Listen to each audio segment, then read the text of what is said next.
નમસ્કાર મિત્રો, મહેસાણાની બુટાપાલડી કેનાલમાંથી 10 દિવસ પહેલા એક પાટીદાર સમાજની યુવતીની લાશ મળી આવી। એ લાશ મળી આવતા એ વિસ્તારમાં ચકચાર મચી ગયો અને 10 દિવસથી એની માતા છે એ FIR નોંધાવવાનો પ્રયત્ન કરી રહી છે, પરંતુ એની માતાના એના પરિવારજનોના એવા આક્ષેપ છે કે પોલીસ છે એ FIR નથી લઈ રહી। 10 દિવસ પહેલા આ બોડી છે એ કેનાલમાંથી મળી આવી છે અને ત્યારબાદ વરુણ પટેલ છે એમણે પોસ્ટ પણ કરી છે।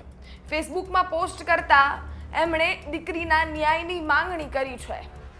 દીકરીના ન્યાયની માંગણી કરતા પોલીસની કામગીરી પર સવાલો ઉઠાવ્યા છે। પોલીસની કામગીરી પર સવાલો ઉઠાવતા અનેક એવી વાતો કરી છે જેનાથી આપણે પણ ચોંકી જઈએ। જી હા, એ લાશ છે એ કેનાલમાંથી કાઢવામાં આવી હતી, તો એ લાશ છે એના બોડીમાં પાણી ગયું હતું, તો એ લાશ છે ફૂલી ગઈ હતી, પરંતુ એ લાશ છે એ બોડી છે એને બાળવામાં પણ આવી હતી, એના પણ નિશાનો હતા, ક્યાંક છરી મારી હતી, છરીના ઘા માર્યા હતા, એના પણ નિશાનો હતા અને એ બધા જ ફોટા સાથે વરુણ પટેલે એના ફેસબુક પર પોસ્ટ કરી અને એવું કહ્યું કે આ દીકરીને ન્યાય મળશે કે કેમ। જ્યારે આવી કોઈ ઘટનાઓ સામે આવે છે ત્યારે સમાજ આગળ આવે છે। એ સમાજની દીકરી, એ સમાજના આગેવાનો છે એમની માટે લડતા હોય છે, એમને ન્યાય અપાવડાવવા માટે લડતા હોય છે। 10 દિવસ થઈ ગયા તે છતાં પણ કોઈ સામે કેમ નથી આવ્યું, એ સૌથી મોટો સવાલ છે। કે પછી એ સમાજના નેતાઓ, એ સમાજના આગેવાનો ખાલી ત્યારે જ આગળ આવે જ્યારે ચૂંટણી હોય અને જ્યારે એના સમાજની જરૂર હોય ત્યારે જ એ સમાજની ચિંતા થાય છે, આ સવાલ થાય છે। હવે તમને સવાલ થતો હશે કે શું આ ખાલી ઘટના જ છે? આ ઘટનાની માહિતી શું છે?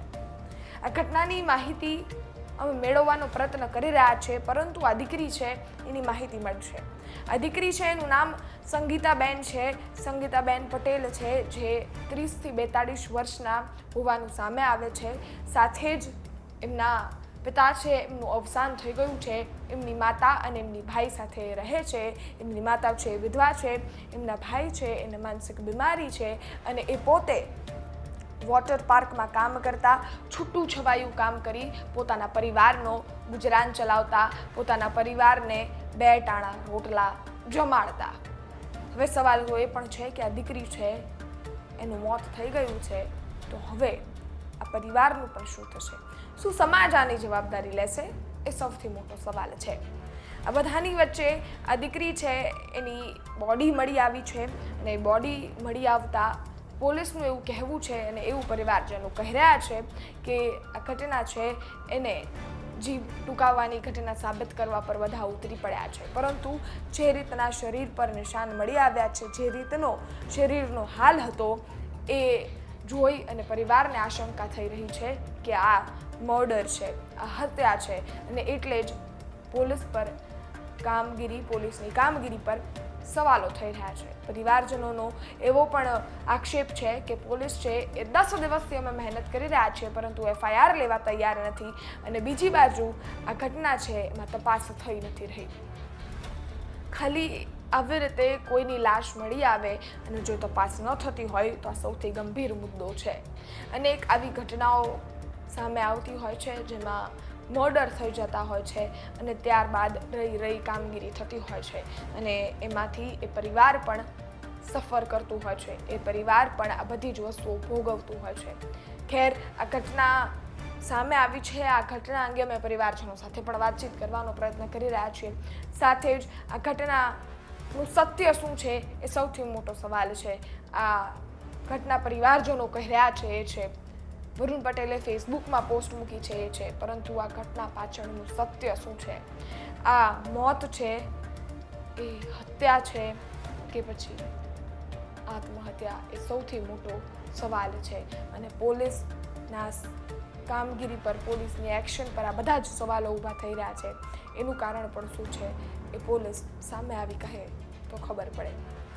ખેર, અમે પરિવારજનો સાથે પણ વાતચીત કરવાનો પ્રયત્ન કરી રહ્યા છીએ। કોઈ નિવેદન આવશે, આ ઘટનાની બધી જ અપડેટ તમારા સુધી પહોંચાડવાનો પ્રયત્ન કરશું, પરંતુ સંગીતાબેનની આ ઘટના અંગે, એમના મોત અંગે અને સાથે જ આ જે હાલ સત્યની તપાસ થઈ રહી છે એ મુદ્દે આપના અભિપ્રાય શું છે કોમેન્ટ ચોક્કસથી કરજો. ફરી મળીશું નવી માહિતી સાથે. ત્યાં સુધી રજા આપો. ધન્યવાદ. જો તમારે પણ ગુજરાતના તમામ સમાચાર તમારી સ્ક્રીન પર જોતા છે તો અત્યારે જ ગુજરાત તકની યુટ્યુબ ચેનલ સબસ્ક્રાઇબ કરો. ફેસબુક, ઇન્સ્ટાગ્રામ પર જોઈ રહ્યા છો, ફોલો કરો.